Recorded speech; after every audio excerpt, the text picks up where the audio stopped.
اور کن لیئرز میں قرآن مجید جو ہے وہ سمجھا جا سکتا ہے۔ قرآن مجید کی 2 آیتیں انتہائی اہم ہیں۔ ایک وہ آیت ہے جو میں نے آپ کے سامنے ابھی تلاوت کی ہے کہ افلا یتدبرون القرآن ام علی قلوب اقفالها، کہ کیا وہ لوگ غور و فکر قرآن مجید میں نہیں کرتے یا ان کے قلوب پر قفل چڑھے ہوئے ہیں۔ اس کے علاوہ قرآن کی ایک اور آیت ہے جہاں اللہ رب العزت فرماتے ہیں کہ انا انزلنا قرآنا عربیا لعلکم تعقلون، کہ ہم نے قرآن مجید کو عربی زبان میں نازل کیا تو کیا یہ لوگ جو ہے اس میں غور و فکر نہیں کرتے، عقل نہیں رکھتے۔ یہ 2 آیتیں وہ آیتیں ہیں جو قرآن مجید سے کنیکٹیویٹی کا جو بیس یا روٹ ہے وہ ہم کو سمجھاتی ہیں کہ کوئی بھی انسان کی جو شخصیت ہوتی ہے وہ 2 ایلیمنٹ سے بنی ہے۔ ایک ہوتا ہے اس کا ایموشنل ایلیمنٹ، ایموشنل کوشنٹ، انسان جذبات کا مجموعہ ہے۔ قرآن مجید کا ایک کنیکٹ کرنے کا جو پہلو ہے وہ قلب سے ہے اور جذبات سے ہے۔ دوسرا انسان کے اندر جو کمپوننٹ ڈالا گیا ہے وہ ڈالا گیا ہے انٹلیکٹ کا یا ذہن کا یا سوچ کا یا عقل کا۔ تو دوسری آیت جو ہے وہ ہم کو یہ بتاتی ہے کہ قرآن مجید سے کنیکٹیویٹی عقل کے ذریعے بھی ہوتی ہے یا انٹلیکٹ کے ذریعے بھی ہوتی ہے۔ اس کے کیا معنی ہے؟ اس کو اگر ہم سمجھیں، جیسے پہلی آیت اگر ہم لیں تو ہم دیکھتے ہیں کہ ہمارے جو قلوب ہوتے ہیں، یعنی افلا یتدبرون القرآن ام علی قلوب اقفالها، قلوب پر قفل چڑھے ہونے کی بات ہے۔ تو قلوب پر یہ جو قفل ہوتے ہیں وہ کیا ہوتے ہیں، ان کو سمجھنا بہت ضروری ہے۔ یہ قفل جو ہوتے ہیں جو قرآن مجید کی انڈرسٹینڈنگ میں ایک اسپریچول بیریئر ہوتے ہیں، وہ قفل ہمارے ایموشنز کے قفل ہوتے ہیں۔ جیسے اللہ کی وحی، اللہ کے پیغام کو نہ سمجھنے کا ایک جو احساس ہے جو ابلیس میں پیدا ہوا، وہ ایک ایموشن کے نتیجے میں ہوا۔ اس ایموشن کو آپ آج کی اصطلاح میں نارسسزم کہہ سکتے ہیں، سپیریورٹی کمپلیکس کہہ سکتے ہیں، ایروگنس کہہ سکتے ہیں۔ یہ تمام کا تعلق جذبے سے ہے، ایک ایموشن سے ہے۔ تو ہمارے قلوب پر بھی ہم یہ کہہ سکتے ہیں کہ ہر آدمی، ہم میں سے ہر فرد ایک الگ انڈیویجول ہے، ایک الگ انڈیویجول حیثیت رکھتا ہے، ایک الگ انڈیویجول ایموشنل حیثیت رکھتا ہے۔ اور یہ ایموشنز کئی مرتبہ، یہ احساسات کئی مرتبہ ہمارے لیے قرآن مجید سے کنیکٹیویٹی کا بیریئر بنتے ہیں، کیونکہ کبھی کبھی جذبات جب بہت حاوی ہوتے ہیں تب قرآن مجید کا پیغام ہمارے لیے سیکنڈری ہوتا ہے، ہمارے جذبات جو ہوتے ہیں وہ پرائمری ہو جاتے ہیں۔ قرآن مجید ہم سے کہتا ہے عفو اور درگزر کے بارے میں، تو ہمارے لیے میرے خیال سے بند کر دیں گے۔ اچھا،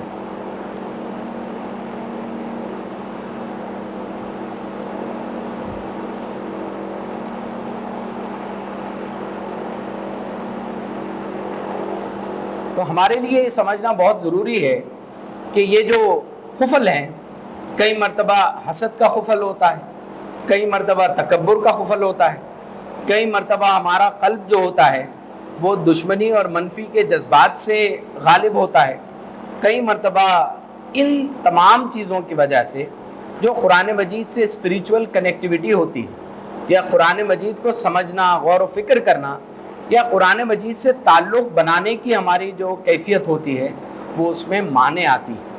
اسی لیے ہم یہ دیکھتے ہیں کہ جب کئی ایسے واقعات جو ہیں ہم کو نظر آتے ہیں، وہ واقعات کیا ہیں؟ ایک مرتبہ اللہ کے رسول صلی اللہ علیہ وسلم جو ہے قرآن مجید کی جو ہے وہ تلاوت فرما رہے تھے، رات کا وقت تھا، قریش کے 3 بڑے سردار، قرآن میں جاذبیت ہوتی تھی، قرآن جو ہے بڑا مقناطیسی کلام ہے، قرآن اپنے آپ میں جو ہے ایک جاذبیت رکھتا ہے۔ تو ابو جہل ہے، اخنس ابن شریق ہے اور ابو سفیان ہے، قریش کے 3 بڑے سردار، تینوں چھپ چھپ کر رات میں اللہ کے رسول صلی اللہ علیہ وسلم کے گھر کے پاس جاتے اور قرآن مجید سنتے۔ جب پہلی مرتبہ گئے، آپ میرے خیال سے کولر سے زیادہ ادھر توجہ دے دیں تو وہ بند ہو جائے گا انشاءاللہ، کوئی مسئلہ نہیں۔ تو سب سے پہلی چیز یہ ہے کہ اللہ کے رسول صلی اللہ علیہ وسلم کے پاس جو ہے یہ لوگ جایا کرتے، چھپ چھپ کر جایا کرتے کیونکہ سردار تھے۔ اب گئے اللہ کے رسول کا، آپ تلاوت کرتے، رات میں تہجد میں قرآن سنتے، اور قرآن کی تلاوت کرتے تو قرآن سے کنیکٹ ہوتے، دیوار کے پیچھے رہ کر جو ہے یہ قرآن سنتے۔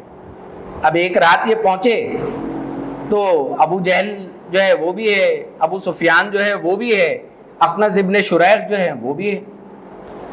اب جب تینوں نے ایک دوسرے کو دیکھا تو ایک نے کہا کہ ارے ابو تم یہاں کیا کر رہے ہو؟ دوسرے نے پوچھا ارے تم یہاں کیا کر رہے ہو؟ تیسرے نے پوچھا کرے تم دونوں یہ یہاں کیا کر رہے ہو؟ کیا تم کیا کر رہے ہو یہاں؟ تمام کے تمام جو ہے قرآن سے کھینچے چلے آئے تھے۔ کیا ہوا؟ تینوں نے کہا کہ دیکھو یہ ٹھیک بات نہیں ہے، ہم یہاں آ کر قرآن سن رہے ہیں، ہمارے لیے پراپر جو ہے اس طرح کا کانڈکٹ صحیح نہیں ہے، اب ہم کل سے نہیں آئیں گے۔ تینوں نے عہد کیا کہ ہم نہیں آئیں گے، چلے گئے۔ دوسری رات آئی، پھر ابو جہل حاضر، اخنس ابن شریح حاضر، ابو سفیان حاضر، تینوں سن رہے ہیں قرآن۔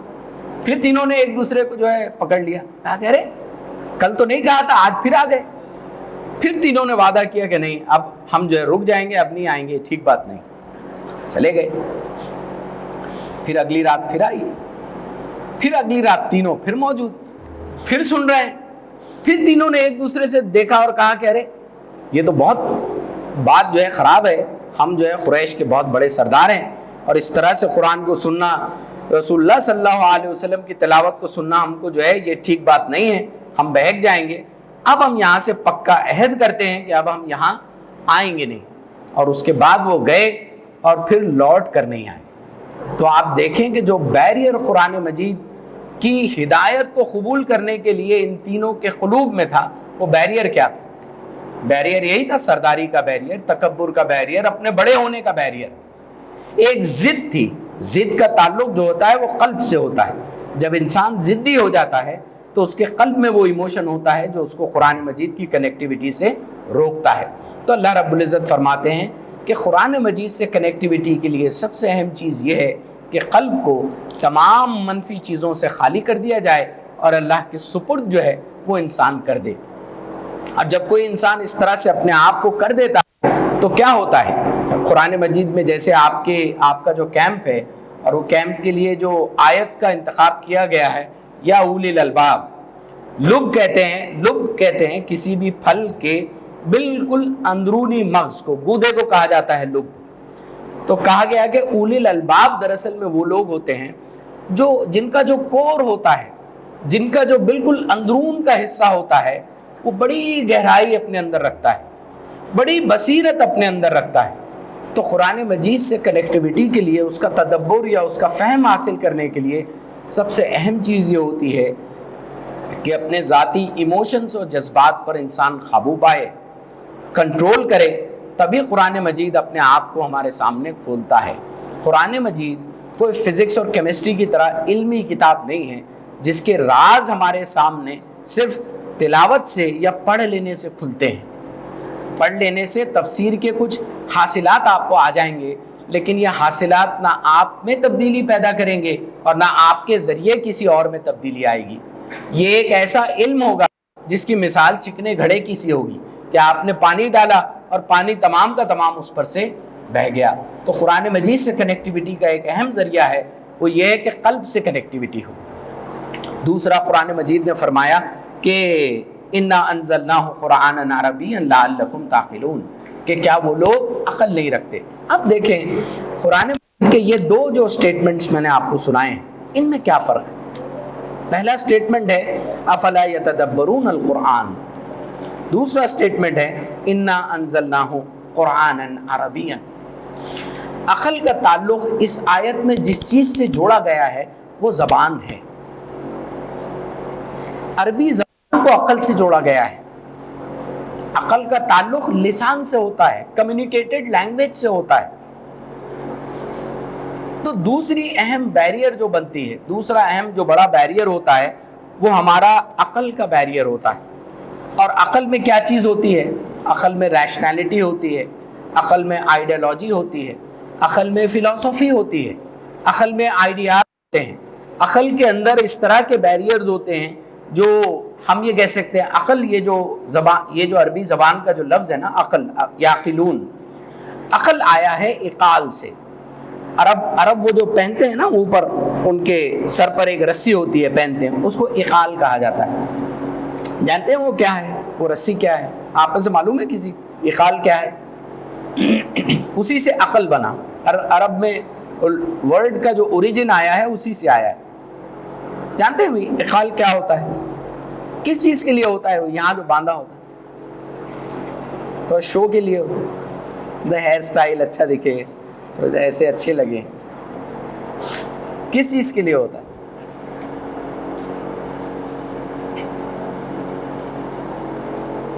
کہاں سے آیا یہ؟ دراصل میں یہ جو رسی ہوتی ہے باندھی ہوئی، یہ رسی سے عرب اپنا اونٹ باندھتے ہیں. وہ اونٹ باندھنے کی رسی ہے، اس کو اقال کہا جاتا ہے. پرانے زمانے میں عرب جو ہے وہ رسی سر پر باندھا کرتے تھے. اپنا اونٹ لیا اور پارک کیا، رسی لی، اونٹ کو باندھ دیا، تو کہتے ہیں اقال. اقال سے مراد عقل کیوں بنا؟ اقال سے مراد یہ ہے کہ اب یہ جو رسی ہے، اس کا جو ریڈیس ہے، اب اونٹ اس ریڈیس کے باہر نہیں جائے گا. اونٹ جو گھومے گا وہ اسی رسی کے ریڈیس میں بندھا ہوا گھومے گا. اسی کو کہا جاتا ہے عقل. تو قرآن مجید سے کنیکٹیویٹی کے لیے ایک امپورٹنٹ چیز جو ہے وہ ہماری عقل ہے. عقل ہم کو وہ زاویہ دیتی ہے، عقل ہم کو وہ درشٹیکون دیتی ہے، عقل ہم کو وہ رہنمائی دیتی ہے کہ جہاں وحی کو ہم محسوسات کی دنیا سے کنیکٹ کرتے ہیں. قرآن مجید نے کئی جگہ ہم کو دعوت دی ہے. پہاڑ کو دیکھو، آسمان کو دیکھو، فزکس کو دیکھو، سائنس کو دیکھو، انسان کی تخلیق کو دیکھو. یہ تمام چیزیں کس چیز کی دعوت ہیں؟ یہ دعوتیں عقل کی دعوتیں ہیں، یہ دعوتیں انٹلیکٹ کی دعوتیں ہیں. تو جب ہم ان سے کنیکٹ ہو جاتے ہیں تو ہمارے لیے بھی قرآن مجید جو ہے وہ رہنمائی بنتا ہے. اور جب انسان قلب کے اعتبار سے اور اس کے علاوہ جو ہے وہ عقل کے اعتبار سے قرآن سے جب کنیکٹ ہو جاتا ہے تو اس کی مثال وہ ہو جاتی ہے جہاں قرآن مجید نے فرمایا کہ وہ یمشی بن نور بن جاتا ہے، یعنی وہ چلتا پھرتا نور ہوتا ہے. اللہ کے رسول صلی اللہ علیہ وسلم کی حدیث ہے، آپ نے فرمایا اتقوا فراست المؤمن فإنه ينظر بنور اللہ، کہ مومن کی فراست سے گھبراؤ، مومن کی فراست سے ڈرو، کیونکہ وہ اللہ کے نور کی روشنی میں دیکھتا ہے. ہم جب قرآن مجید پر قائم ہوتے ہیں تو ہم کو باطل اور طاغوت بڑا صاف نظر آنے لگتا ہے. اور یہ بصیرت ہم کو کیوں حاصل ہوتی ہے؟ یہ بصیرت ہم کو اس لیے حاصل ہوتی ہے کیونکہ یہ قرآن مجید کا خاص عطیہ ہوتا ہے. قرآن مجید حق و باطل کو ہمارے سامنے کھول کر بتا دیتا ہے. اسی لیے اللہ کے رسول صلی اللہ علیہ وسلم نے فرمایا کہ مومن کی فراست جو ہوتی ہے اس سے گھبرانا چاہیے، ڈرنا چاہیے، کیونکہ مومن جو ہوتا ہے وہ اللہ کے نور سے دیکھتا ہے دنیا. اس کی بصیرت بہت بڑی بصیرت ہے. ایک بڑا اچھا واقعہ جو ہے وہ تاریخ میں آتا ہے. عراق کے بہت بڑے اسکالر جو ہے وہ گزرے ہیں، امام ابو بکر باقلانی، بہت بڑے اسکالر ہیں، نظم قرآن کے بھی بہت بڑے جو ہے وہ عالم ہیں. ان کا بڑا مشہور واقعہ ہے کہ دیکھیں ہمارے لیے رسپانس جب ایموشنل اور انٹیلیجنٹ جو رسپانس ہے، ظاہر ہے ہم کنیکٹ اس اعتبار سے کرنا چاہ رہے ہیں کہ دور حاضر ہے. دور حاضر کے ہم کو چیلنجز ہیں. یہاں پر ہندوتوا کا، فاشزم کا، ایکسٹریم مسلمز کے ایکسٹریم پرسیکیوشن کا چیلنج جو ہے درکار ہے. ہم کو اس کو قرآن مجید کی روشنی میں سمجھنا، طریقہ کار کو ڈیزائن کرنا، ڈیفائن کرنا ہمارے لیے انتہائی ضروری ہے. کیونکہ قرآن مجید سے جو ہم کنیکٹیویٹی چاہتے ہیں وہ یہی اسپریچول اور عملی کنیکٹیویٹی چاہتے ہیں. تو دیکھیں کہ ایموشنلی اور انٹلیکچولی انٹیلیجنٹ جب آدمی ہو جاتا ہے، قرآن سے کنیکٹ ہوتا ہے، تو کیسی بہترین مثالیں ہم کو ملتی. امام ابو بکر باقلانی جو ہے وہ اس زمانے کے بہت بڑے جید عالم دین تھے. اور رومن جو ہے آپ دیکھیں کہ رومن جو سلطنت تھی، وہ رومن سلطنت اس زمانے میں سپر پاور تھی. تو وقت کے جو خلیفہ تھے بغداد میں، انہوں نے امام ابو بکر باقلانی کو بھیجا کہ آپ جائیں اور اسلام کو ریپرزینٹ کریں. یہ گلوبل سپر پاور ہے اور اس سے ہمارا مکالمہ ہے. لوگ جو تھے وہاں کے جو اسکالرز ہیں، اس زمانے کے اس دور کے جو لوگ ہیں، وہ امام ابو بکر باقلانی کی جو بصیرت تھی، ان کی عالمانہ حیثیت تھی، اس سے واقف تھے. تو بہرحال یہ جاتے ہیں تو رومن جو ایمپرر ہے ان کا بادشاہ کا جو ہے دربار ہے، وہاں پہلے سے پلاننگ ہو جاتی، مطلب ہوتا ہے نا میچ فکسنگ ہو جاتی. ان کے پورے علماء، پادری سب جمع ہو جاتے ہیں، پورا سٹیج سیٹ ہو جاتا ہے کہ اب یہ آئیں گے تو اب ان کو گھیریں گے اور ان کو گھیر کر جو ہے پھر اسلام کو ختم کریں گے. کویشچنز تیار کیے، تمام چیزیں تیار ہوئیں. اب امام ابو بکر باقلانی جو ہے وہ پہنچتے ہیں، تو جیسے ہی وہ پہنچتے ہیں تو وہ دیکھتے ہیں کہ یہ جو ایمپرر کے انٹری کا جو گیٹ ہے وہ گیٹ ہی سے انہوں نے ساری چیزیں شروع کر دی تھی. انہوں نے خاص گیٹ بنایا، بالکل اتنا چھوٹا سا گیٹ بنایا کہ اگر ایمپرر کے دربار میں آپ کو اس ہال میں داخل ہونا ہے تو آپ کو جھکنا پڑے گا، اور جھک کر جو ہے وہ داخل ہونا پڑے گا. تو آپ جھکیں گے، جائیں گے. وہ جانتے تھے کہ مسلمان جو ہے کسی کے آگے سر نہیں جھکاتا، تو اس فلسفے کو جانتے تھے. تو پہلی سیڑھی پر پہلی آیت جو ہے انہوں نے رکھ دی. دربار جو ہے اس کے لگا ہوا ہے، لوگ دیکھ رہے ہیں امام ابو بکر باقلانی کو. اب وہ جاتے ہیں، جیسے ہی جاتے ہیں وہ نوٹ کر لیتے ہیں کہ یہ جو سیٹ اپ ہے یہ کیا سیٹ اپ ہے. وہ دروازے تک پہنچتے ہیں، دروازے کے پاس آتے ہیں، پیچھے گھومتے ہیں، پیچھے گھوم کے جھکتے ہیں اور جھک کر پیچھے کے راستے سے جو ہے اندر داخل ہو جاتے ہیں. سب کو سلام جو ہے وہ کہتے ہیں. پورا مجمع جو ہے وہ بچکا ہے اس عمل سے. یعنی آپ رسپونڈ کیسے کریں لوگوں کے فرسٹریشن کو، لوگوں کے ایگریشن کو رسپونڈ کیسے کیا جاتا ہے انٹیلیجنٹلی اور ایموشنلی، اس کی بصیرت جو ہے پوری اس واقعے میں ملتی. اس کے بعد ظاہر ہے کہ دربار جو ہے وہ لگ جاتا ہے. لگنے کے بعد جو ہے وہ جو بشپس ہوتے ہیں، پادری ہوتے ہیں، وہ ان سے سوال کرتے ہیں. ان سے پوچھتے ہیں کہ امام ابو بکر باقلانی جو ہے ان سے پوچھتے ہیں کہ بھئی آپ بتائیں آپ کے بیوی بچے کیسے ہیں، سب خیر خیریت سے تو ہیں، سب ٹھیک ٹھاک چل رہا ہے گھر میں، بیوی بچے ٹھیک ہیں؟ تو سارے پادری جو ہے وہ ناراض ہو جاتے ہیں. وہ کہتے ہیں کیا بات کہہ رہے ہیں آپ، کیسی بات کر رہے ہیں آپ؟ ارے ہمارے بیوی اور بچے آپ جانتے نہیں ہیں، ہم تو متقی لوگ ہیں، بڑے پرہیزگار ہیں، بہت بڑے ہیں. ہم تو شادی نہیں کرتے ہیں، ہماری اولاد نہیں ہوتی، یہ ہماری پرہیزگاری ہے، اسپریچولیٹی ہے ہماری، آپ اس سے واقف نہیں ہیں. تو امام جو ہے ان کو جواب دیتے ہیں کہ جب تم اپنے لیے اولاد اور بیوی کا لینا جو ہے ایک حقیر بات سمجھتے ہو تو اللہ کی طرف ایک اولاد منسوب کرتے ہو.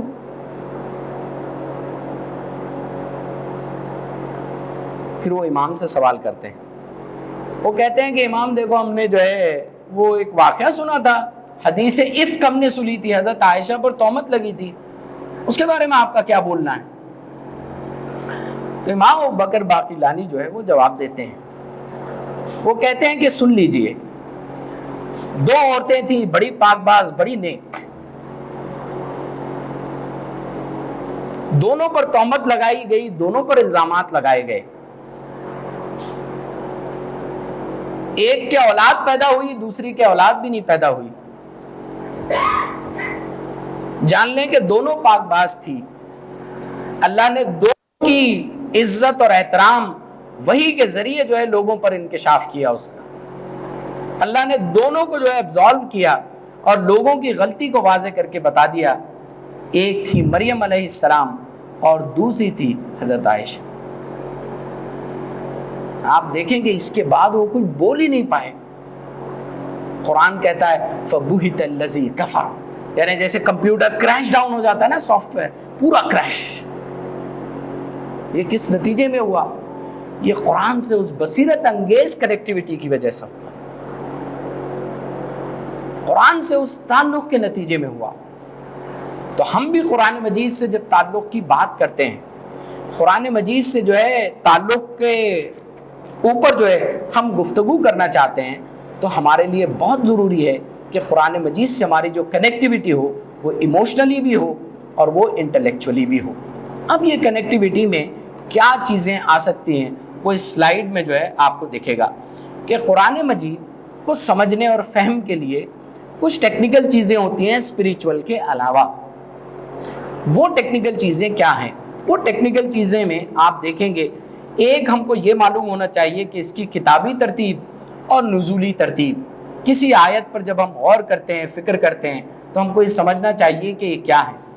دوسرا، گرامر سے ہماری واقفیت ہونی چاہیے، قرآن کے نظم سے ہماری واقفیت ہونی چاہیے، سیرت رسول صلی اللہ علیہ وسلم سے ہماری واقفیت ہونی چاہیے، فقہ سے ہماری واقفیت ہونی چاہیے. جیسے اگر میں مثال کے طور پر ایک مثال سے تمام چیزوں کو جتنا ممکن ہو سکے میں کنیکٹ کرنے کی انشاءاللہ کوشش کروں گا. آپ دیکھیں کہ اللہ کے رسول صلی اللہ علیہ وسلم کی سیرت سے ہم واقف ہیں. ایک مدنی دور ہے اور ایک مکی دور ہے۔ اگر میں آپ سے یہ سوال کروں کہ یہ بتائیں کہ پورے مکی دور کی فلسفی، کئی مرتبہ جب ہم گفتگو کرتے ہیں طریقہ کار پر، لیڈرز ہونے کے اعتبار سے ہم طریقہ کار ڈیزائن کرنا چاہتے ہیں، تو کئی مرتبہ یہ گفتگو آتی ہے کہ ہم کون سے مرحلے میں، سیرت کے مدنی دور میں ہم ہیں، مکی دور میں ہیں، ہم کہاں ہیں، اس کے اوپر کئی گفتگویں آتی ہیں۔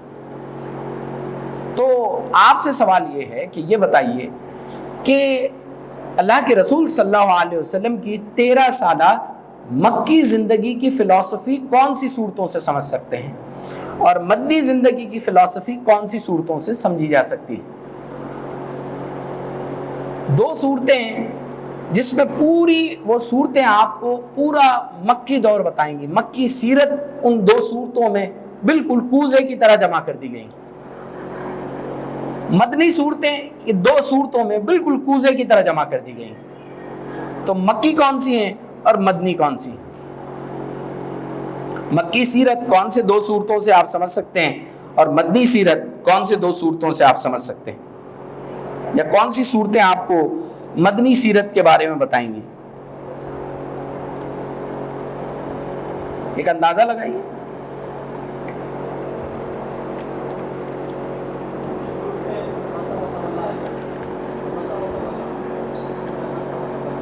عبس وتولی، اوکے، وہ تو ایک واقعے پر ہے مشتمل، لیکن فلسفی کے اعتبار سے کہ پورا مدنی سیرت کا جو فلسفی ہے، اس کے جو پرنسپلز ہیں، مکی دور کے پرنسپلز ہیں، وہ کون سی صورتیں ہم کو بتاتی ہیں، اور مدنی دور کے پرنسپلز کیا ہیں، وہ کون سی صورتیں بتاتی ہیں؟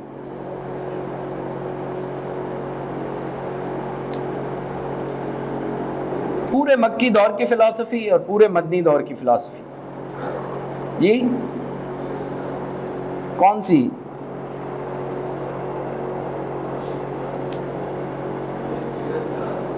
جی تو سورہ حجرات کون سے دور کو بتاتی ہے؟ جی مدنی بتاتے ہیں۔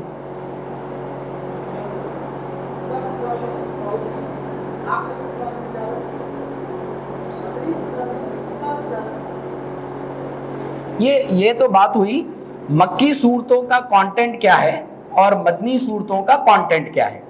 تو مکی صورتوں میں ایمانیات ہیں، یہ سب چیزیں، یہ تو ایک الگ گفتگو ہے، لیکن ہم بولیں گے سیرت رسول کی فلسفی آف 13 ایئرس آف مکہ، یہ کون سی صورتوں سے سمجھی جا سکتی ہے؟ ویسے تو سارے قرآن سے سمجھی جا سکتی ہے، لیکن ڈومیننٹلی کون سی صورتوں سے سمجھی جا سکتی ہے؟ تو آپ دیکھیں کہ سورہ انعام اور سورہ آراف جو ہے، یہ دو وہ صورتیں ہیں جن سے پورا مکی دور اللہ کے رسول صلی اللہ علیہ وسلم کا جو ہے وہ ہم بڑی آسانی سے ان دو صورتوں کے ذریعے ہم سمجھ سکتے ہیں۔ اللہ کے رسول صلی اللہ علیہ وسلم کی جو پوری مدنی زندگی ہے، پورا جو مدنی فلسفی ہے، یہ مدنی فلسفی کو جو ہے سورہ انفال اور سورہ توبہ سے سمجھ سکتے ہیں۔ سورہ انفال اور سورہ توبہ میں ہم یہ کہہ سکتے ہیں کہ پورا مدنی دور ہے، یا مدنی دور کی امپورٹنٹ فلسفی ہم کو اس دور میں ملتی ہے۔ دیکھیں قرآن مجید سے کنیکٹیوٹی کے لیے ہم کو کچھ چیزیں معلوم ہونا بہت ضروری ہے، کچھ علوم معلوم ہونا بہت ضروری ہے۔ عام طور پر جب ہم SIO میں ہوتے ہیں اور قرآن مجید پر غور و فکر سے متعلق جو ہے ہم جب گفتگو کرتے ہیں، تو ہم کو یہ سمجھ میں آتا ہے کہ ہمارا جو لیول ہونا چاہیے ڈسکشن کا، وہ ڈسکشن کا لیول کیسا ہونا چاہیے۔ تو سب سے پہلی جو ریکوائرمنٹ ہے، وہ ریکوائرمنٹ یہ ہے کہ ہمارا جو لیول ہو وہ طالب علمانہ لیول ہو، ہمارا جو اپروچ ہو وہ اسٹوڈنٹ اپروچ ہو۔ کئی مرتبہ یہ ہوتا ہے کہ جب ہم علم حاصل کرتے ہیں، مولانا مودودی کی آپ نے تفسیر پڑھ لی، تدبر قرآن آپ نے پڑھ لیا، بڑا اچھا آپ درس دیتے ہیں، تو ہم یہ سمجھتے ہیں کہ ہم بالکل اسکالر بن گئے۔ ہمارے اپروچ میں، ہمارے ایٹیٹیوڈ میں، ہمارے رویے میں اس طرح کے بیریئرز آنے لگتے ہیں، اس طرح کا سپیریورٹی کمپلیکس آنے لگتا ہے، اور یہ کمپلیکس وہ چیز ہوتی ہے جو ہم کو روک دیتا ہے مزید آگے قرآن مجید سے فیض حاصل کرنے کے لیے۔ جی کوئی مسئلہ نہیں، میں کمفرٹیبل ہوں، نہیں میں کمفرٹیبل ہوں۔ جی کویشچن آنسرز وغیرہ بھی کر رہے ہیں؟ وہ تو بعد میں کریں گے جی، یہ تھوڑا سا ہو جائے پریزنٹیشن. تو ہمارے لیے بہت ضروری ہوتا ہے کہ ہم ایموشنلی کنیکٹ ہوں، ہم جو ہے قرآن مجید سے ایموشنلی کنیکٹ ہوں، اور اس کے ساتھ ساتھ ہمارے لیے یہ بہت ضروری ہے کہ ہمارا رویہ جو ہے وہ طالب علمانہ رویہ ہو، ہمارا جو رویہ ہو وہ اسٹوڈنٹ اورینٹیڈ رویہ ہو. آپ دیکھیں، میں آپ کو ایک مثال جو ہے وہ قدیم سے ایک مثال آپ تمام کے سامنے رکھتا ہوں. وہ مثال کیا ہے؟ وہ مثال ایک شخص کی ہے جس نے ایک تفسیر لکھی. ان کے بارے میں یہ کہا جاتا ہے کہ تفسیر دراصل میں ان کی جو تفسیر ہے اس پہ تفسیر کے علاوہ سب کچھ ہے. ان کے تعلق سے کہا جاتا ہے، امام ابو کلام آزاد کا سٹیٹمنٹ ہے یہ، اور بہت ہی غلط سٹیٹمنٹ ہے میرے مطابق، کہ اس میں تفسیر کے علاوہ سب کچھ ہے. حالانکہ ان کی جو تفسیر ہے اس کو ام التفاسیر کہا جاتا ہے، تفسیروں کی ماں. یعنی تمام تفاسیریں جو لوگوں نے لکھی ہیں، اگر آپ اس تفسیر کو پڑھیں تو آپ کو سمجھ میں آئے گا کہ مفسر نے اکثر آرگیومنٹس وہیں سے لیے ہیں، وہیں سے وہ آرگیومنٹس لیے جاتے ہیں، وہیں سے وہ آرگیومنٹس سمجھے جاتے ہیں. ان کی شخصیت کے بارے میں آتا ہے، ان کی جو علمی کارنامہ ہے اس کے بارے میں آتا ہے کہ وہ جو ہیں نہ صرف قرآن، عربی، فقہ اس علوم پر ماہر تھے، بلکہ اس کے علاوہ کیمسٹری، بایولوجی، فلسفی، ہسٹری، ریٹورک، لینگویج، پوئٹری، اس کے ساتھ ساتھ بہت زیادہ لمبا سفر انہوں نے کیا. ان کا جو ہے ایک مقام سے دوسرے مقام جانا، دوسرے مقام سے تیسری مقام جانا، لوگوں کو دیکھنا، کلچر کو سمجھنا، انوائرمنٹ کو سمجھنا. آپ جب ان کی پوری زندگی کا کام انالائز کرتے ہیں تو آپ کو نظر آتا ہے کہ دنیا میں لوگ ان کے سامنے بالکل کاکروچز کی طرح چھوٹے لگتے ہیں، بڑے حقیر لگتے ہیں. اتنی زبردست شخصیت تھی. وہ شخصیت امام رازی ہے، اور امام رازی کی تفسیر کبیر ہے. تفسیر کبیر تفسیروں میں شاہکار ہے، یعنی مونیومنٹل تفسیر ہے. وہ آدمی کا علمی کارنامہ آپ دیکھیں، ان کی زندگی دیکھیں تو آپ حیران ہو جاتے ہیں کہ ہمالیہ سے بڑی شخصیت جو ہے آپ کو نظر آتی ہے کہ کیسے یہ شخصیت نے اتنی زبردست چیزوں کو جو ہے وہ جمع کیا. تو ہمارے لیے بہت ضروری ہے، بے انتہا ضروری ہے کہ قرآن مجید کا جب ہم غور و فکر کرتے ہیں، کنیکٹیوٹی حاصل کرتے ہیں، تو ہمارے اندر طالب علم ہونے کا جذبہ جو ہے وہ قیامت تک اور مرتے دم تک باقی رہے. مرتے دم تک اگر ہم طالب علم رہیں گے تب قرآن مجید جو ہے اپنے آپ کو ہمارے سامنے کھولے گا. اسی کے ساتھ ساتھ کئی مرتبہ جب ہم بات کرتے ہیں کہ قرآن مجید جو ہوتا ہے وہ اس کی تفسیر ہوتی ہے، اس کے معنی ہوتے ہیں، اس میں غور و فکر ہوتا ہے، اس کے لیے کئی اصطلاحات استعمال ہوتی ہیں. جیسے تفسیر، کوئی آپ میں سے بتا سکتا ہے کہ تفسیر کے معنی کیا ہے؟ تفسیر سے کیا مراد ہے؟ عام استعمال ہوتا ہے، قرآن کی تفسیر ہے، مولانا مودودی کی تفسیر، امین احسن اصلاحی کی تفسیر. تفسیر سے کیا مراد ہے؟ تفسیر کے معنی کیا ہوتے ہیں؟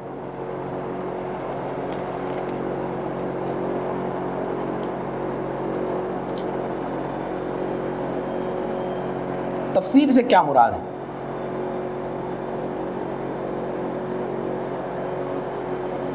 کوئی بتا سکتا ہے؟ آپ جتنا انگیج ہوں گے اتنا ہم کنیکٹ کر پائیں گے انشاءاللہ. جی، ایکسپلینیشن، اوکے، یہ ایک بات ہے. اور کمنٹری، یہ بھی ایک بات ہے. اور ڈیٹیل، اوکے، یہ ایک چیز ہے. آپ جانتے ہیں کہاں سے آیا ہے عربی زبان میں لفظ تفسیر؟ کہاں سے آیا ہے؟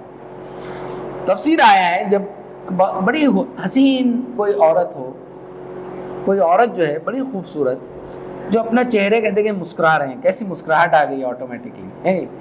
تو جب وہ عورت اپنے چہرے کا نقاب اٹھائے، جب وہ عورت اپنے چہرے کا نقاب اٹھا لیتی ہے اور اپنا چہرہ دکھا دیتی ہے، اس کو کہا جاتا ہے سافرہ یا سافرہ، اور اس کو کہا جاتا ہے سفور، یعنی کسی پوشیدہ خوبصورت چیز کو کھول کر بتا دینا.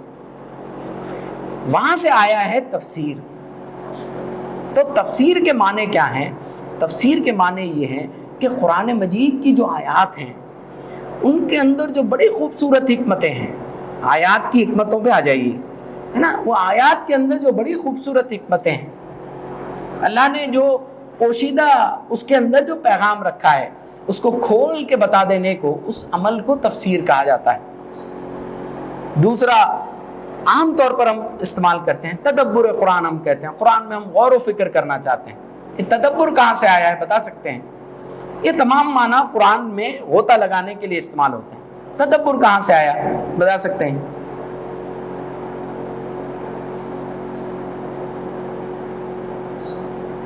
عربی زبان میں جو دم ہوتی ہے کسی جانور کی دم، اس کو دبر کہا جاتا ہے، وہیں سے تدبر آیا ہے. دبر کہتے ہیں کسی بھی چیز کے انتہائی حصے کو، deepest part, most ending part, terminal part. تدبر کے معنی ہے قرآن میں غور و فکر کا وہ سٹائل جو انتہائی گہرائیوں تک آپ کو جو ہے لے کر جائے، اس کے ایکسٹریم معنی کو جو ہے وہ سمجھائے. اس عمل کو کہا جاتا ہے تدبر. تو قرآن مجید میں جو ہے جو تدبر ہوتا ہے، آپ دیکھیں گے وہ کیا ہوتا ہے. قرآن جیسے جانور ہوتا ہے، اس کا سر ہوتا ہے، دھڑ ہوتا ہے اور ایک دم ہوتی ہے. یہ فرنٹ والا پارٹ ہوتا ہے، مڈل پارٹ ہوتا ہے اور ایک اینڈنگ پارٹ ہوتا ہے. قرآن کا فلسفہ بھی یہی فلسفہ ہے. قرآن کے فلسفے میں سب سے سامنے نظر آنے والی چیز اس کا ٹیکسٹ ہوتا ہے، اس کی آیات ہوتی ہیں. دوسری امپورٹنٹ چیز یہ ہوتی ہے کہ ان آیات کے پیچھے نیکسٹ امپورٹنٹ پارٹ ہوتا ہے، وہ معنی ہوتا ہے. اور اس کے بعد جو ڈیپسٹ پارٹ ہوتا ہے وہ یہ ہوتا ہے کہ میسج. ڈیپسٹ جو پارٹ ہے وہ پارٹ کس چیز کا ہے؟ میسج کا پارٹ ہے. ایک مثال سے اس کو سمجھیں گے کہ قرآن مجید میں انڈرسٹینڈنگ کی کیا کیا لیئرز ہیں. بڑے مشہور صاحب ہیں، اللہ کے رسول صلی اللہ علیہ وسلم کی حدیث ہے، آپ نے فرمایا خذ القرآن من الاربع، قرآن سیکھو ان چار سے. کوئی بتا سکتا ہے چار کون ہیں؟ قرآن سیکھنے کے لیے، اور مفسر صحابہ جو ہیں ان میں کئی نام آتے ہیں، 10 بڑے مشہور ہیں، لیکن اللہ کے رسول کی حدیث ہے آپ نے فرمایا کہ خذ القرآن من الاربع. کوئی بتا سکتا ہے اربع کون ہیں؟ مفسر صحابی کے نام بتائیے. چلیں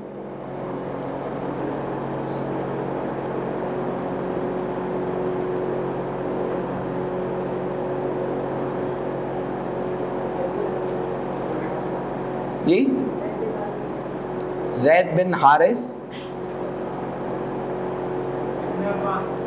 عبداللہ ابن عباس، بڑا مشہور نام ہے، بہت بڑے صحابی ہیں. زید بن ثابت، اوکے. دیکھیے یہ جو چار ہیں نا، خذ القرآن من الاربع، وہ میں بتا دیتا ہوں. سب سے پہلے ہیں عبداللہ ابن مسعود رضی اللہ تعالیٰ عنہ. دوسرے ہیں، آپ نے شاید ان کا نام سنا ہوگا، سالم مولا ابن حذیفہ رضی اللہ تعالیٰ عنہ. سالم مولا کہتے ہیں غلام کو، آزاد کیا ہوا غلام. حضرت حذیفہ رضی اللہ تعالیٰ عنہ کے آزاد کردہ غلام، حبشی تھے، black, he was a black. سالم مولا ابن حذیفہ. سیدنا عمر، یہ اتنی بڑی شخصیت ہے اسلام کی، بہت کم لکھا جاتا ہے ان کے بارے میں، بات کی جاتی، اتنی بڑی شخصیت تھی.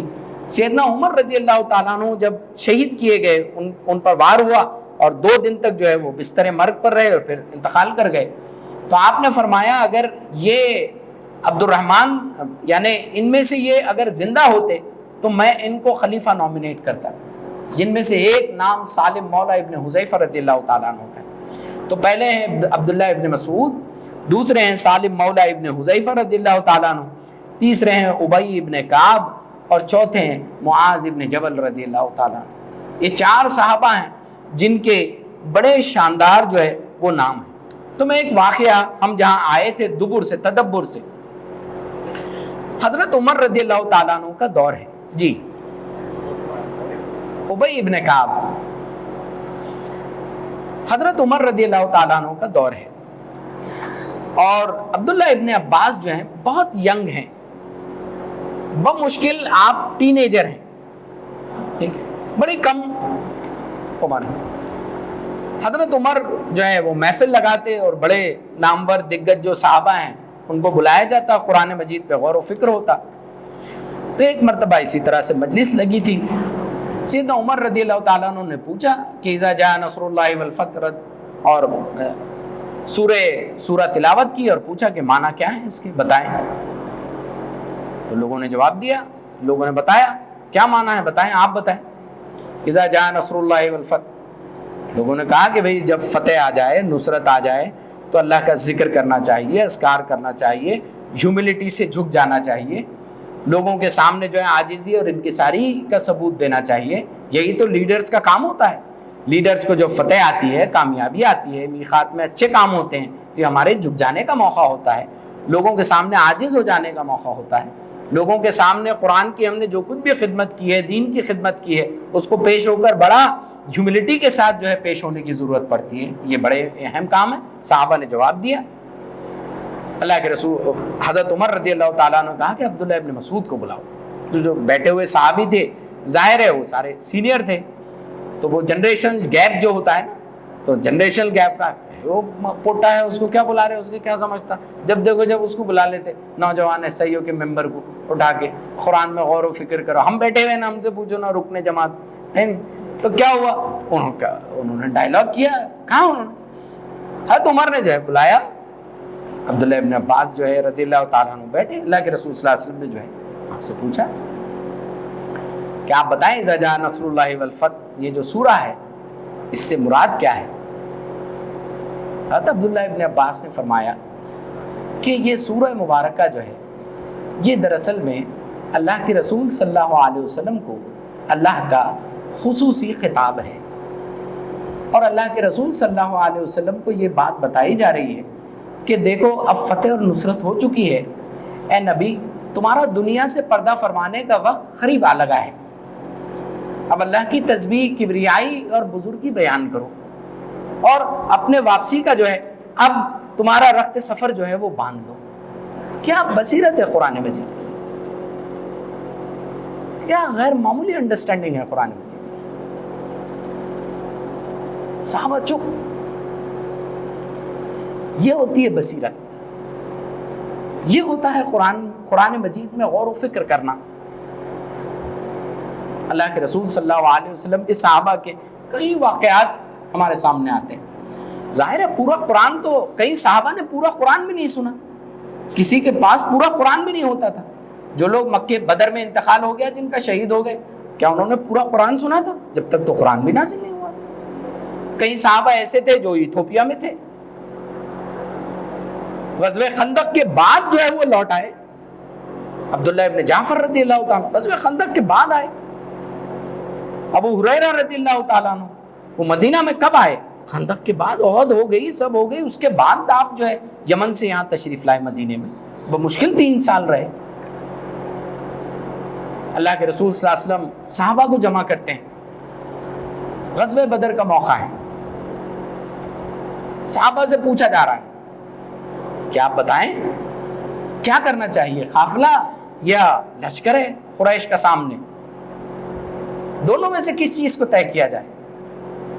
دیکھیں ظاہر تو صرف واقعہ لگے گا، لیکن اس کی نفسیات میں جائیں گے تو یہ اسٹریٹجی ہے کہ اس موقع پر پرائیورٹی کی اسٹریٹجی کس چیز کی ہوگی، پرائیورٹی کس چیز کی بنے گی، قافلے لیں گے یا لشکر کی طرف جائیں گے۔ بڑا امپورٹنٹ ڈیسیجن ہے، وہ معمولی ڈیسیجن نہیں تھا سیرت رسول صلی اللہ علیہ وسلم کا، کوئی معمولی جو ہے یہ فیصلہ نہیں تھا، یہ فیصلہ بڑا پائیوٹل فیصلہ ہے کہ اب آپ کی اسٹریٹجی کیا ہوگی۔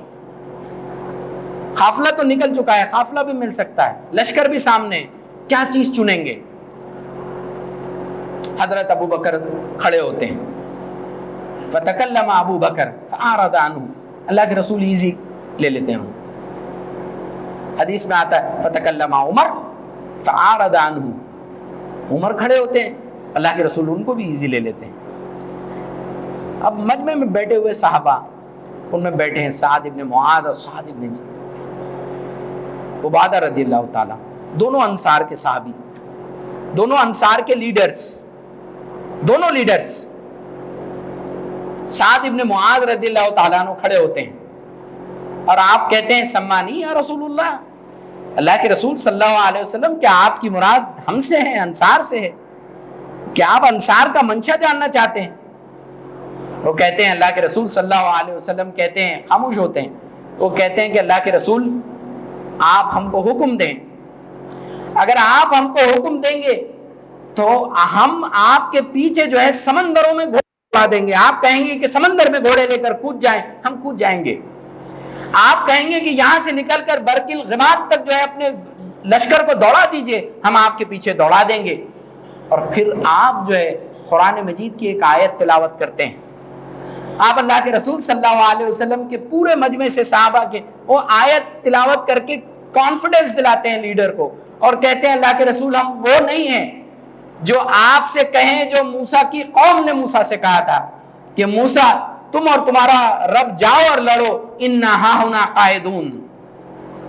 یہ آیت کا تلاوت کرنا صحابہ کی قرآنی بصیرت کو ریفلیکٹ کرتا ہے کہ قرآن مجید کس دور میں، کس حالات میں، کس واقعات میں کیا ایکسپیکٹیشن رکھتا ہے. پورے قرآن سے ایک سلیکٹڈ آیت آپ نے نکالی، بڑے شاندار انداز سے جو ہے آپ نے وہ آیت تلاوت کی. بڑا فہم قرآن اور قرآنک لیڈرشپ کا بہترین نمونہ ہے سعد ابن معاذ رضی اللہ تعالیٰ عنہ. غزوہ خندق میں، غزوہ بدر کی بات ہو رہی ہے، غزوہ خندق میں آپ شہید ہوتے ہیں. سعد ابن معاذ بڑے جلیل القدر صحابی ہیں. آپ کے شہادت کا جو منظر ہے، تیر لگنے کے بعد جو ہے جب آپ انتقال ہوا، اللہ کے رسول صلی اللہ علیہ وسلم بڑی تیزی سے دوڑنے لگے ان کے خیمے کے پاس، ان کا میڈیکل ٹریٹمنٹ ہو رہا تھا، بڑی تیزی سے اللہ کے رسول دوڑنے لگے، یہاں تک کہ حدیث میں آتا ہے کہ آپ کا جو ثوب تھا وہ گر گیا. صحابہ نے پوچھا اللہ کے رسول اتنی جلدی کیا ہے؟ اللہ کے رسول صلی اللہ علیہ وسلم نے فرمایا کہ تیزی سے چلو، کہیں فرشتے ہم سے سبقت نہ لے جائیں، اور ان کو جو ہے جس طرح سے جو ہے غسیل الملائکہ، یعنی بدر میں جو صحابی شہید ہوئے تھے جن کو جو ہے فرشتوں نے جو ہے وہ غسل دیا تھا، کہیں اس طرح سے جو ہے ان کا بھی استقبال نہ ہو جائے. 70 فرشتے، روایات میں آتا ہے کہ خصوصی فرشتے بھیجے گئے جنہوں نے جو ہے حضرت معاذ رضی اللہ تعالیٰ عنہ کا استقبال کیا، تو آپ شہید ہوئے. انصار کے لیڈر ہیں. تقریباً 6 ہجری میں غزوہ خندق واقع ہوئی. 6 ہجری میں جب یہ واقع ہوئی تو جانتے ہیں ان کی عمر کیا تھی؟ ان کی عمر تھی 37 سال بمشکل، 37 ایئرس. غزوہ بدر میں جب وہ رائے دے رہے ہیں اللہ کے رسول صلی اللہ علیہ وسلم کو، کیا عمر رہی ہوگی؟ بمشکل 31 سال 32 سال کے ہوں گے آپ، نوجوان. لیکن قرآن مجید میں کیا گہری بصیرت ہے، قرآن مجید کی کیا گہری انڈرسٹینڈنگ ہے، کیا لیڈرشپ فینومینا ہے جو قرآن سے ابھر کر آیا ہے، جو قرآن میں ڈوب کر نکلا ہے، جو قرآن میں ڈوب کر ابھرا ہے. غیر معمولی مثالیں جو ہے وہ ہم کو ملتی ہیں. میں ایک آخری مثال پر جو ہے وہ اپنی بات کو جو ہے وہ ختم کروں گا. میرے خیال سے وقت کتنا ہے جی؟ کتنا وقت باقی؟ 5 منٹ باقی ہیں. 5 منٹ باقی ہیں. 12 بجے تک کرنا ہے، پھر تو وقت ہے جی. تو میرے خیال سے وہ مثال کو بھی جو ہے انشاءاللہ ہم لیں گے، لیکن اس سے پہلے عام طور پر جب ہم جو ہے قرآن مجید میں غور و فکر کی بات کرتے ہیں تو ہم ایک چیز سے جو ہے غافل ہوتے ہیں، اور اس کو تحریک کے حلقوں میں بڑا کیجولی لیا جاتا ہے، بہت کیجولی جو ہے اور سرسری طور پر جو ہے ہم اس سے گزر جاتے ہیں. اور اس کا تعلق جو ہے قرآن مجید کے الگ الگ ایلیمنٹ سے ہیں. مجھے آپ یہ بتائیں قرآن مجید دراصل میں کیا ہے؟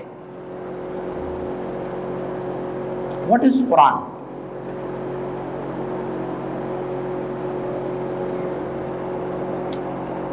قرآن مجید کیا ہے؟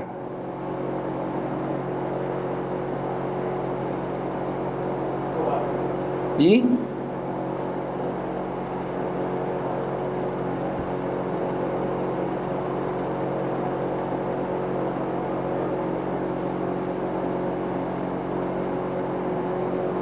بتائیے قرآن کیا ہے؟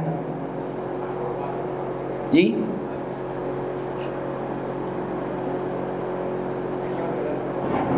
صحیح اور غلط میں فرق ہے. اوکے، یہ تو اس کی کوالٹی ہو گئی، اللہ کا کلام، اوکے، اور کوئی چیز ایڈ کرنا چاہیں گے؟ نہیں، اللہ کا کلام، اس بیسک قرآن کو اگر کوئی بولے کہ ہم ڈیفائن کریں تو کیا ہے؟ اللہ کا کلام ہے نہیں جی، ٹھیک ہے، یہ تو اس کی صفت ہو گئی نا، جیسے ہم بولیں گے یہ مائک ہے، اس کا کام کیا ہے؟ اس کی صفت ہے ایمپلیفائی کرنا، لیکن یہ تو مائک ہے نا۔ ویسا قرآن کیا ہے؟ ایک جو آئی بات وہ اللہ کا کلام ہے، اللہ کا میسج، اوکے، اس میں میسج ہے، اللہ کے کلام میں میسج ہے۔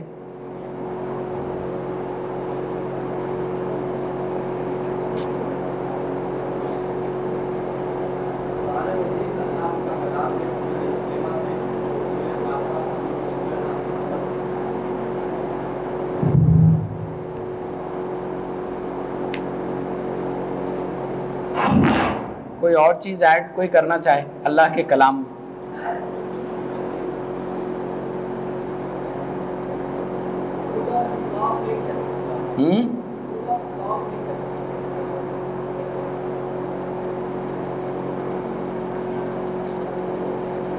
رول آف لا ہے،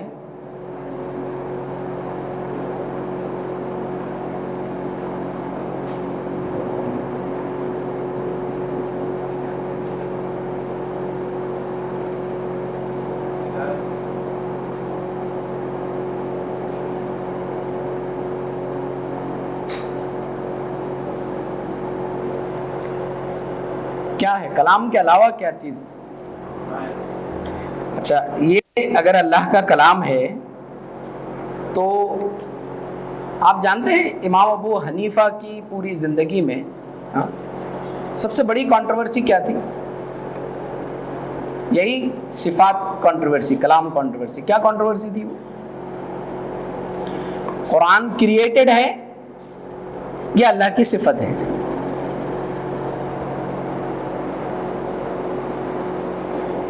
قرآن جو ہے وہ کریٹڈ ہے یا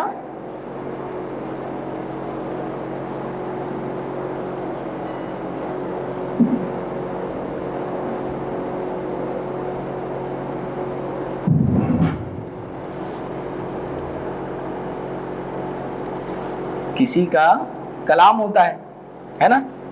اچھا، کیا یہ اللہ کا قول ہے؟ قول اور کلام میں کیا فرق ہے؟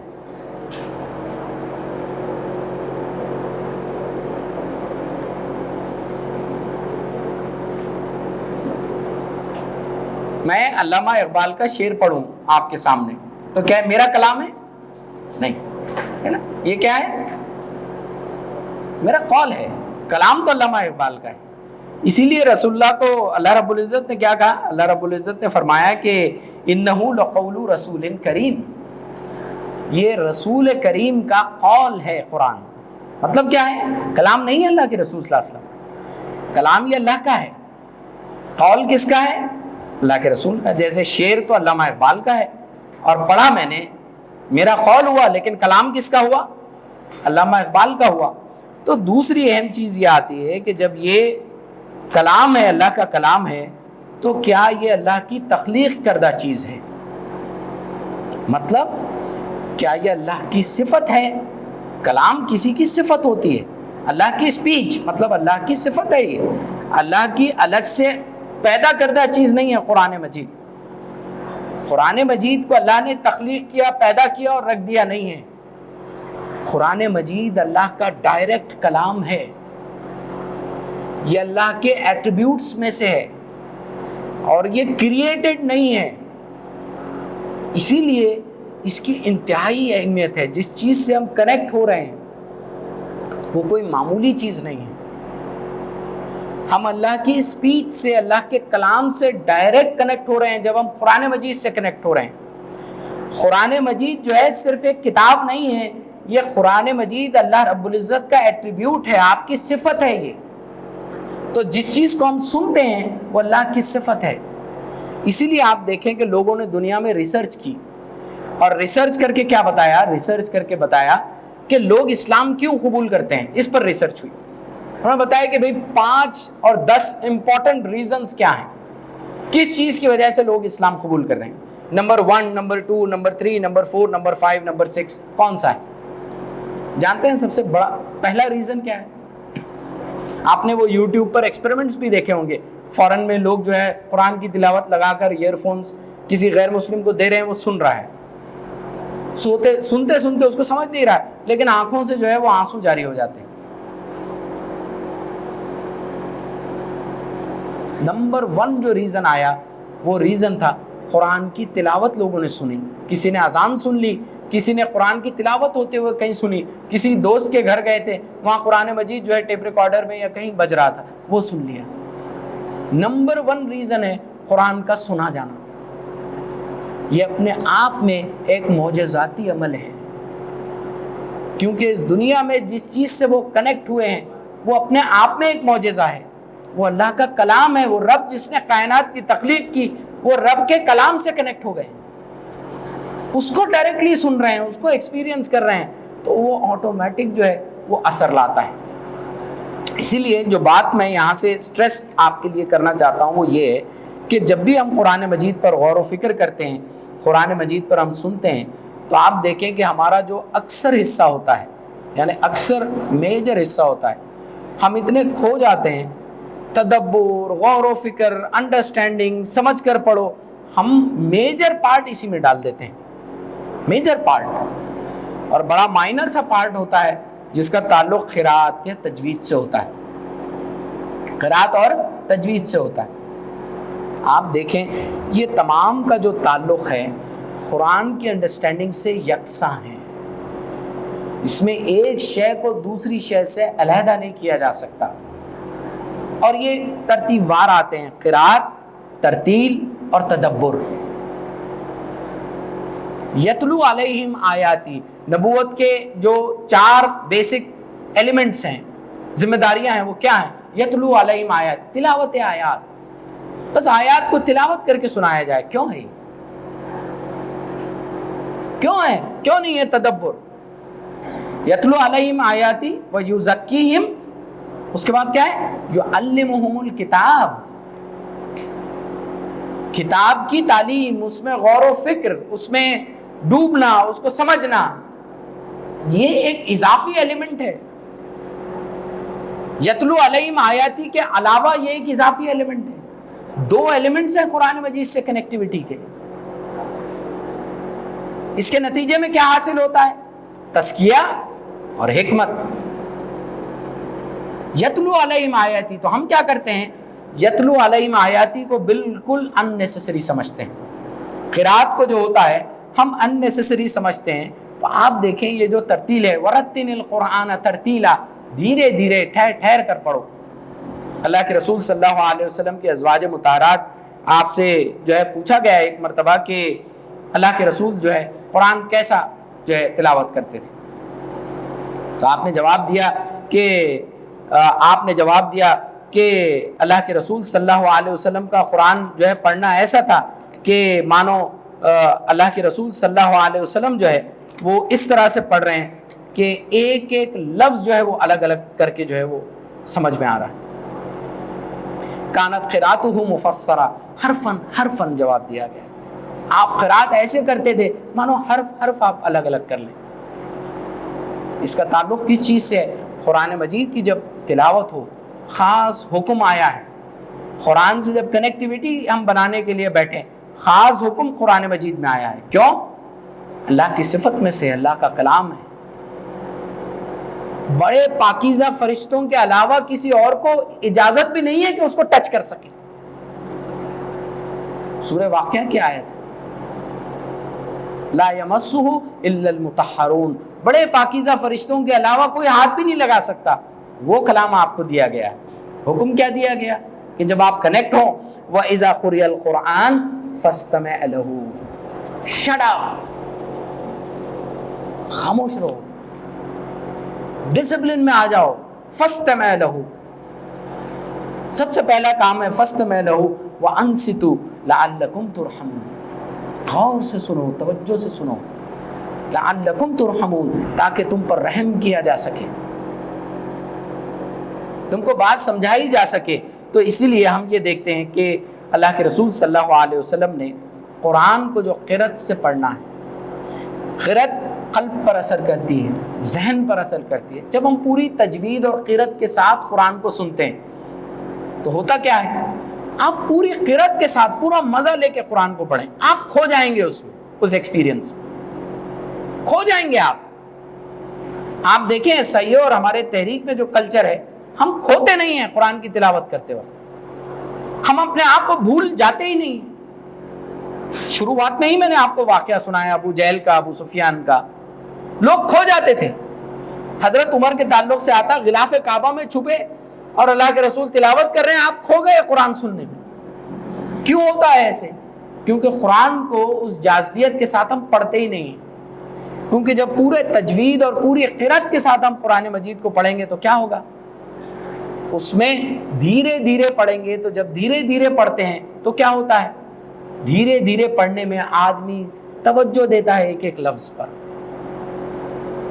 ایک ایک لفظ پر جو ہے دھیان دیتا ہے، اور پھر ایک ایک لفظ اپنے آپ کو ہمارے سامنے کھولتا ہے۔ یہ مقصود ہے قرآن مجید سے، کیونکہ جب تک ہمارے اندر اسپرچول ہیلنگ نہیں آئے گی، قرآن مجید کا علم لا حاصل ہے۔ اللہ کے رسول صلی اللہ علیہ وسلم کی حدیث ہے، ابن ماجہ کی حدیث ہے، مولانا محمد فاروق خان صاحب نے اپنی کلام نبوت میں اس کو جمع کیا، بڑی شاندار حدیث ہے۔ آپ نے فرمایا کہ بے معنی قرآن کو ختم کرنا، ختم قرآن کرنا، ایک کے بعد ایک، ایک کے بعد ایک، بنا سمجھے، آپ نے فرمایا لا حاصل ہے، لا حاصل ہے۔ تو قرآن مجید سے اگر ہم ڈیپر کنیکٹیوٹی چاہتے ہیں تو قرآن مجید سے وہ اسپریچول ایکسپیرینس بہت ضروری ہے۔ قرآن مجید کا علم سیکنڈری ہوتا ہے، دراصل میں جس چیز کی ضرورت ہوتی ہے وہ علم کی ہوتی ہے۔ یہ علم ہوتا ہے جو ہمارے اندر جو ہے وہ اضافہ کرتا ہے، اسی لیے تو وہ دعا ہے نا۔ دعا کیا ہے؟ ربی زدنی علما۔ کیا مطلب ہے اس کا، کیا ترجمہ ہے بتائیں؟ اللہ تعالیٰ ہمارے علم میں اضافہ فرما، یعنی یہ ترجمہ کر دیا گیا۔ اس کی عربی کو سمجھیں، ربی اے میرے رب، زدنی مجھ میں اضافہ فرما، علماً علم کے ساتھ۔ دعا کس چیز کی مانگی جا رہی ہے؟ اپنی شخصیت میں ارتقاء کی دعا ہے، وہ علم کے ذریعے سے، نہ کہ کثرت علم کی دعا ہے۔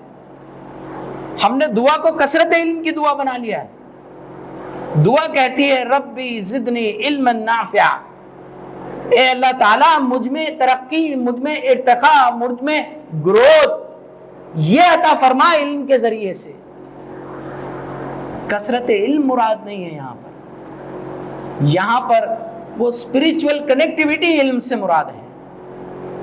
تو ہمارا بھی جو تعلق ہے، اسی لیے آپ دیکھیں صحابہ 2 4 5 صورتیں کافی ہوتی تھی صحابہ کے لیے، ہمارے لیے 10 تفاسیر کافی نہیں ہے۔ کیوں؟ کیونکہ ہماری جو کنیکٹیوٹی قرآن مجید سے ہے ٹرانسفارمیشنل کنیکٹیوٹی نہیں، سپرفیشل کنیکٹیوٹی ہے۔ اور یہ کیوں ہے؟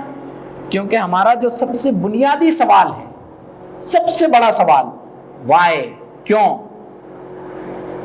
یہی سارٹیڈ آؤٹ نہیں، نہ ہمارے قلب میں سارٹیڈ آؤٹ ہے، نہ ہمارے ذہن میں سارٹیڈ آؤٹ ہے۔ Why do you want to connect with the Quran؟ کیوں تدبر کرنا چاہتے ہیں؟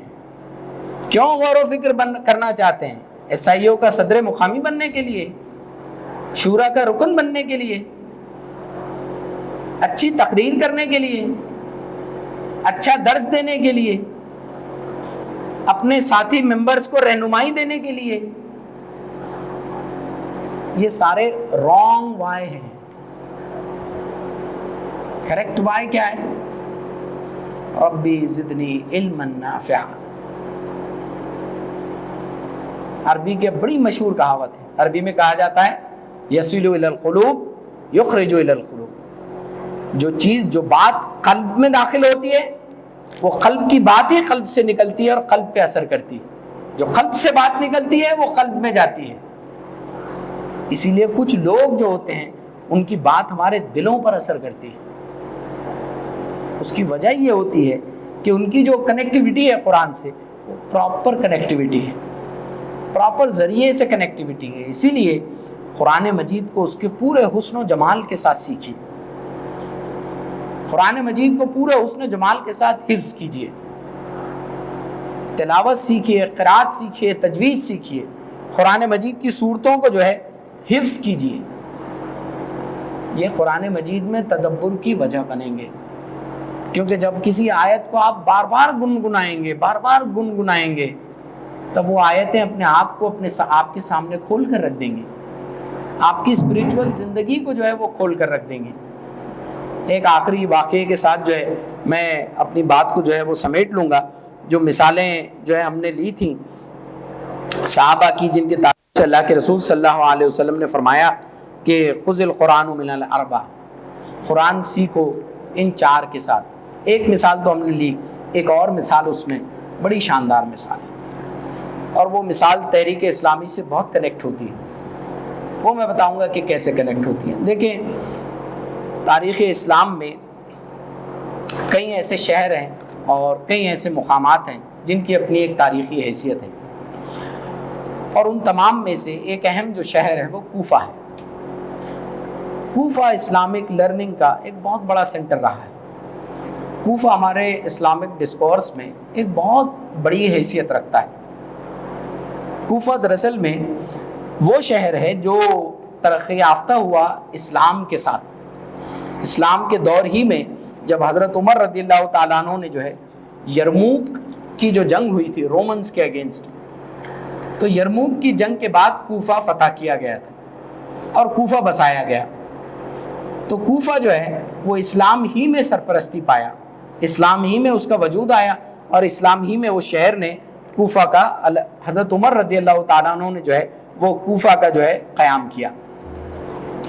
سب سے پہلے جو گورنر سیدنا عمر رضی اللہ تعالیٰ عنہ جو ہے وہ کوفہ بھیجے وہ سعد ابن ابی وقاص رضی اللہ تعالیٰ عنہ. ہم جانتے ہیں کہ کوفہ کے پہلے گورنر بنا کر بھیجے گئے. سعد ابن ابی وقاص جو ہیں جرنیل صحابہ میں سے، کمانڈر صحابہ میں سے ایک صحابی، وہ کوفہ میں رہے. لیکن سعد ابن ابی وقاص کے بارے میں ایک اور خاص بات ہے. عام طور پر کیونکہ ہم غزوات اور بہادری اور دلیری کے واقعات تک محدود ہو جاتے ہیں، کئی مرتبہ صحابہ کی جو ملٹی ڈائمینشنل شخصیات ہیں، ان کی جو کنٹریبیوشنز ہیں وہ ہم تک نہیں پہنچ پاتے ہیں. سعد ابن ابی وقاص کی ایک خاص بات ہے ان کی شخصیت، جانتے ہیں وہ کیا ہے؟ سعد ابن ابی وقاص جو ہیں ان کی ایک یونیک چیز یہ ہے کہ وہ جہاں بھیجے گئے اور جہاں گئے انہوں نے پوری کی پوری سویلائزیشنز ڈیولپ کی. یہ یونیک چیز ہے سعد ابن ابی وقاص رضی اللہ تعالیٰ. جہاں بھیجے گئے ایک نئی سویلائزیشن آپ نے کھڑی کی، ایک نیا تمدن جو ہے اور کلچر آپ نے جو ہے وہ کھڑا کیا. تو سعد ابن ابی وقاص جو ہے وہ کوفہ بھیجے جاتے ہیں. لیکن ہم جانتے ہیں کہ کوفہ کے جو لوگ ہیں وہ بھی اپنے آپ میں یونیک تھے. بہت ٹف جگہ تھی کوفہ، اور کوفیوں کو راضی کرنا، مطمئن کرنا، ان کے ساتھ ڈیل کرنا بہت ٹف تھا. تو ظاہر ہے وہ ٹف سچویشن جو ہے، وہ حالات جو ہے سعد ابن ابی وقاص کو بھی پیش آئے. کوفہ والوں نے لکھا کہ بھئی نہیں، ہم کو گورنر آپ چینج کیجیے. حضرت عمر کو لکھا تو حضرت عمر رضی اللہ تعالیٰ عنہ نے جو ہے عمار ابن یاسر رضی اللہ تعالیٰ عنہ کو بھیجا گورنر بنا کر. وہ آئے، ان کا بھی معاملہ پھر ویسا ہی ہوا. کوفہ والے بڑے ہارڈ ہیں، ڈیل ہی نہیں ہو پا رہا ہے کوفہ والوں سے، بڑی مشکل جا رہی ہے. کوفہ والوں نے پھر جو ہے مانگ کی، تو اللہ کے جو سیدنا عمر رضی اللہ تعالیٰ عنہ نے بالآخر جو ہے عبداللہ ابن مسعود رضی اللہ تعالیٰ عنہ کو بھیجا. عبداللہ ابن مسعود جو ہیں وہ صحابی ہیں کہ جب سیدنا عمر جو تھے آپ کو بہت اپنے قریب رکھتے تھے، بہت قریب رکھتے تھے. آپ کی قرآن مجید میں جو گہرائی تھی، قرآن مجید کا جو گہری بصیرت آپ کو حاصل تھی، آپ کے بہت کلوز لوگوں میں سے تھے، آپ کی شورا میں سے تھے. تو جب سیدنا عمر نے بحالت مجبوری عبداللہ ابن مسعود کو وہاں بھیجا تو سیدنا عمر نے جو ہے لیٹر لکھا اور کوفہ والوں سے یہ کہا کہ لقد آثرتکم علی نفسی بابن مسعود. آپ نے لکھا کہ میں اپنے نفس کے اوپر جو ہے ابن مسعود کو آپ کو ترجیح دیتا ہوں. مطلب میں اپنی بڑی قیمتی چیز آپ کے پاس بھیج رہا ہوں جو مجھے بڑی ڈیئر ہے، میں یہاں سے بھیجنا نہیں چاہتا ہوں، لیکن اب مجبوری ہے. اور آپ کے پاس جو ہے میں نے آپ کے پاس جو ہے اس چیز کو جو ہے وہ بھیجا ہے. اتنے اسپیشل تھے عبداللہ ابن مسعود رضی اللہ تعالیٰ عنہ. اور عبداللہ ابن مسعود رضی اللہ تعالیٰ عنہ کو حضرت عمر نے بتایا کہ میرے لیے بھیجنا جو ہے وہ کتنا مشکل ہے. عبداللہ ابن مسعود کوفہ جاتے ہیں اور بس کچھ ہی سالوں میں کوفہ کا ایک نیا نام مشہور ہوتا ہے. آپ جو ہے کوفہ میں لوگوں کو پڑھاتے ہیں, لوگوں کو سکھاتے ہیں. کوفہ ان سے محبت کرتا ہے, وہ کوفہ سے محبت کرتے ہیں اور کوفہ کو مدینۃ القرآن بنا دیتے ہیں. قرآن کا شہر. کوفہ ایک نئے نام سے جانا جانے لگا, مدینۃ القرآن. بس کچھ ہی سالوں میں جو ہے پوری طرح سے آپ کوفہ کا جو ہے ٹرانسفارم کر دیتے ہیں, قرآن کا جو ہے وہ شہر بنا دیتے ہیں. آپ سے بہت جو ہے وہاں پر لوگ جو ہے وہ محبت کرتے ہیں. اور ہم یہ دیکھتے ہیں کہ کوفہ میں جو پرنسپلز ڈیولپ ہوئے ہیں, اصول ڈیولپ ہوئے ہیں قرآن مجید کے انڈرسٹینڈنگ کے, وہ اسی کوفی دور کے رولز ہیں. ہم کہتے ہیں اصول فقہ ہے, اصول تفسیر ہے, تو بہت ساری چیزیں, ایک بڑا مغز جو اخذ ہوتا ہے وہ اسی دور سے اخذ ہوتا ہے. آپ عبداللہ ابن مسعود کا وہ دور جو ہے وہ اس بات سے آپ سمجھیں کہ قرآن مجید کو پڑھنے کی جو 10 قرأتیں ہیں, وہ 10 میں سے 5 قرأت جو ہیں وہ کوفہ سے ہیں, کوفی قرأت ہیں. کوفہ سے جو ہے وہ قرأت آتی ہیں. اور کوفہ ایک ایسا دور ہے کہ سیدنا عمر رضی اللہ تعالیٰ عنہ کے بعد ہم جانتے ہیں کہ وہاں حضرت عثمان کے دور میں فتنے ڈیولپ ہوئے. پھر حضرت علی نے جو ہے مدینہ سے کیپٹل جو ہے وہ عراق کو بنا لیا. حضرت علی وہاں جاتے ہیں, حضرت علی جو ہے پھر شہید کر دیے جاتے ہیں, اور وہ تمام چیزیں شروع ہوتی ہیں. اور کیا شروع ہوتا ہے؟ حدیث کا فیبریکیشن شروع ہوتا ہے. رومن سلطنت کا وہ حصہ تھا تو آؤٹ سائڈ کی فلاسفیز آ رہی ہیں, نئی نئی آئیڈیالوجیز آ رہی ہیں, نئے نئے چیلنجز آ رہے ہیں, نئی نئی لاجک اور ریزننگ جو ہے اس شہر میں آ رہی ہیں. تو یہ شہر جو ہے اسلام کی لرننگ اور اسلام کی دفاع کا مرکز بن جاتا ہے. آؤٹ سائڈ سے جو چیلنجز آئے ہیں ان کو رسپونڈ کرنے کے لیے سب سے اولین جو شہر بنتا ہے وہ یہی شہر بنتا ہے. یہیں پر قرآن مجید جو ہے اہل رائے کا جو پورا فلسفی ہے اہل رائے کی, ایک اہل حدیث ہے انڈرسٹینڈنگ کی کا انداز, اور ایک اہل رائے ہے وہ پورا کا پورا جو ہے اس کی ڈیبیٹس, اس کی آئیڈیالوجی. اور یہ ایک سٹی ایسی سٹی ہوتی ہے کہ جو ایک علمی فورس بن جاتی ہے. ابن خلدون جو ہے اپنے مقدمے میں لکھتے ہیں کہ عرب میں بہت کم جو ہے ایسے شہر رہے ہیں کہ جو اربن سینٹرز آف ڈویلنگ مانے جاتے تھے, اربن لرننگ کے سینٹرز مانے جاتے ہیں. وہ کہتے ہیں کہ کوفہ جو ہے وہ اربن سینٹر آف لرننگ تھا. یہاں کی اسلامک میتھڈولوجی جو ہے اس کے 2 ایریاز ہیں, یعنی کمپیٹنگ آئیڈیاز ہیں, ڈیبیٹ ہیں, طریقہ کار ہیں, تمام کے تمام یہاں ڈیولپ ہوتے ہیں. کوفہ کی اسی فلسفی کو, اسی لرننگ فلسفی کو ایک شخص اٹھتا ہے ہندوستان میں جو جمع کرتا ہے, وہ لکھتا ہے, اور وہ لکھتا ہے کہ اس کا جو علمی طریقہ کار ہے اس شہر کا, جو علمی بصیرت ہے اس شہر کی, وہ کیا ہے. ان کی جو کتاب ہے وہ دراصل میں کوفہ پر سٹڈی ہے. جانتے ہیں وہ شخص کون ہے؟ کوئی بتا سکتا ہے وہ کون ہے؟ وہ شخص شاہ ولی اللہ محدث دہلوی رحمۃ اللہ علیہ ہیں, اور ان کی کتاب حجت اللہ البالغہ. حجت اللہ البالغہ دراصل میں کوفک لرننگ فلسفی کا انالیسس ہے.